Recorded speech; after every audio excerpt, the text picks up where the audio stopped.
Good morning friends, Mahavir study world में आपका स्वागत है। आज मैं आपको कक्षा 10 के हिंदी के पेपर के बारे में फुल सॉल्यूशन बताऊंगा। तो आइए स्टार्ट करते हैं पेपर। प्रश्न पत्र के खंड आ के अंतर्गत पहला प्रश्न है रश्मिमांसा के लेखक, तो इसका आंसर है रामचंद्र शुक्ल। तितली कृति की विधा है तो वो है उपन्यास। डॉक्टर राजेंद्र प्रसाद लेखक हैं, तो गांधी जी की देन के साहित्य और कला रचना है तो भगवत शरण उपाध्याय की। शुक्लोत्तर योग के लेखक तो वो है चतुर्सेन शास्त्री। रीतिकालीन कवि हैं तो वो है पद्माकर। छत्रसाल दशक के रचयिता तो वो हैं भूषण। तार सप्तक के संपादक तो वो हैं अज्ञेय। सुमित्रा नंदन पंत की रचना है तो वो आंसर है युगवाणी। स्मृति की रेखाएं साहित्य की विधा है तो वो है संस्मरण। करुण रस का स्थायी भाव तो वो है शोक। पीपल पात सरेस मंडोला में अलंकार तो वो है उपमा। सुनी केवट के बैन इस लाइनों में जो छंद है वो है सोरठा। अनुचर में जो उपसर्ग है वो है अनु। प्रत्यय हैं दो प्रकार के। वेद पुराण में समास है द्वंद्व। और प्रमोद शब्द का तत्सम है प्रमोद। यण संधि जो इति इत्यादि है उसमें यण संधि होगी। फलिन शब्द का विभक्ति और वचन होगा एक वचन और तृतीय विभक्ति। अपठम का होगा एक वचन और उत्तम पुरुष। खंड बा के अंतर्गत एक गद्यांश दिया है जिसके प्रश्नों के आपको उत्तर देना है। तो पहला प्रश्न है प्रस्तुत अवतरण के पाठ और लेखक का नाम। तो पाठ का नाम है मित्रता और लेखक हैं आचार्य रामचंद्र शुक्ल। रेखांकित अंश की व्याख्या करना है। तो ये जो रेखांकित लाइनें हैं तो प्रस्तुत पद्यांश गद्यांश जो है वो हिंदी के मित्रता नामक पाठ से लिया गया है। इसमें लेखक कहता है कि मित्रता के लिए आवश्यक नहीं कि दो मित्र एक ही प्रकार के कार्य करते हों और उनकी रुचि भी एक ही हो, अर्थात उनका स्वभाव और आचरण की समानता आवश्यक नहीं है। विपरीत लक्षणों वाले या गुणों वाले व्यक्ति भी मित्रता हो सकती है, अर्थात अगर स्वभाव दोनों के विपरीत हैं तब भी मित्रता संभव है। प्रस्तुत गद्यांश में लेखक के क्या कहना चाहता है? तो प्रस्तुत गद्यांश में लेखक कहना चाहता है कि विपरीत लक्षणों वालों के बीचों की जिनका स्वभाव अलग अलग हो फिर भी उनमें मित्रता हो सकती है। अथवा में एक गद्यांश दिया है जो जिसका पाठ है अजंता और लेखक हैं भगवत शरण उपाध्याय। रेखांकित अंश की व्याख्या में कहा गया है कि अजंता संसार की चित्रकलाओं में एक अद्वितीय स्थान रखती है, अर्थात अजंता जैसी चित्रकारी और कहीं नहीं मिलती। प्राचीन काल में सजीव और गतिमान कई प्रकार के चित्र वहां पर बनाए गए हैं। अजंता की चित्रकला से कई विदेशी देशों की कला भी प्रभावित हुई है।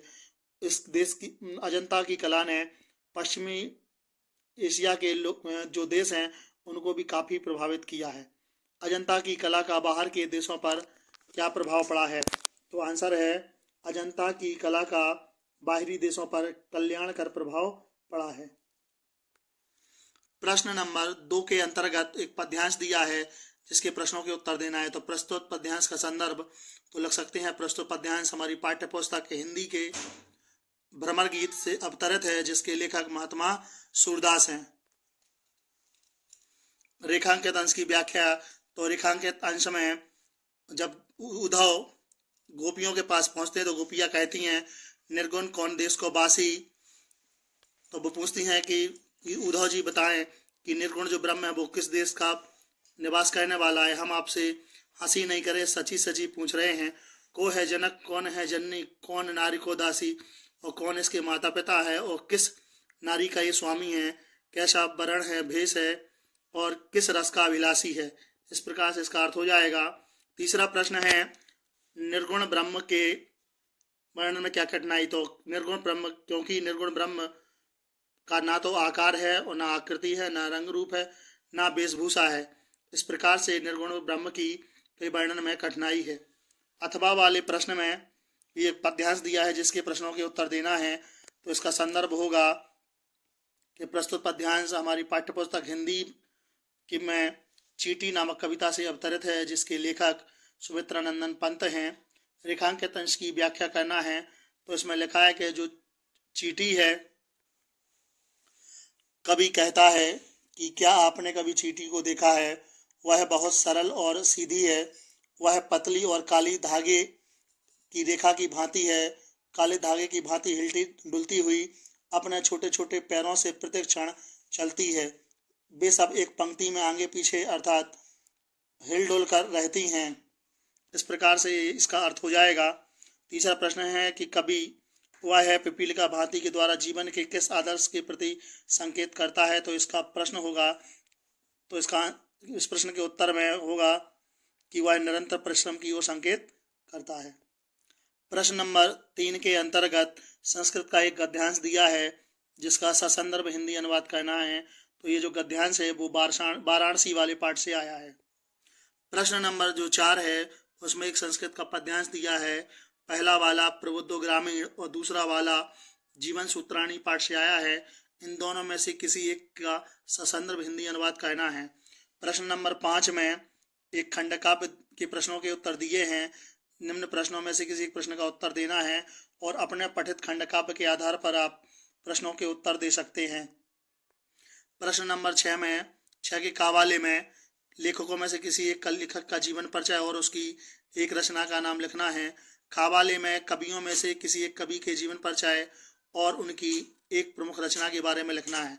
प्रश्न नंबर 7 में अपनी पाठ्य पुस्तक से याद किया हुआ एक श्लोक लिखना है जो इस पेपर में ना आया हो।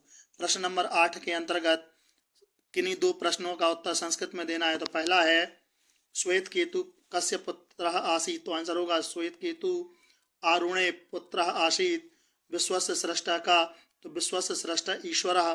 आतुरस्य मित्रम किमस्ति किम भवति। आतुरस्य मित्र विशक यानी वैध भवति।